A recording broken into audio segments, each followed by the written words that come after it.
বিরোধী দল সরকারি দল আমরা বাহাস করব, কিন্তু যখন সওয়াল আওয়ামী লীগের আসবে তখন আমরা সমগ্র জাতি এক। আওয়ামী লীগের নেতাকর্মী ভাই বন্ধুরা মাঝে মধ্যে দিল্লি থেকে, মাঝে মধ্যে এখানে বনে বাদাড়ে আড়াল থেকে কিছু কিছু আওয়াজ দিয়ে থাকেন। মনে রাখবেন, বাংলাদেশের মানুষ গণহত্যাকারী কোনো মাফিয়া শক্তিকে এই দেশে রাজনীতি করার জন্য আর অনুমতি দিবে না। দুঃস্বপ্ন দেখার দরকার নাই। আওয়ামী লীগের এত মরদ নাই, মাঝে মধ্যে আওয়াজ দিতে পারে। বাংলাদেশের মানুষ আওয়ামী লীগের প্রশ্নে এক, ফ্যাসিবাদের বিরুদ্ধে সংগ্রামের জন্য এক।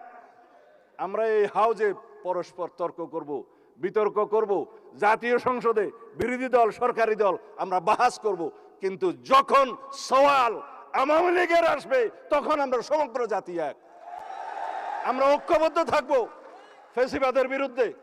এক প্রশ্নে আমরা ঐক্যবদ্ধ থাকব, এই জাতির সামনে কোনোদিন আমরা ফ্যাসিবাদের উৎপত্তি হতে দেব না, উৎপাদন হতে দেব না। কোন সরকার যাতে ফ্যাসিবাদী আচরণ না করে সেই জন্য জুলাই জাদুঘর আজকে রেখে এসেছি।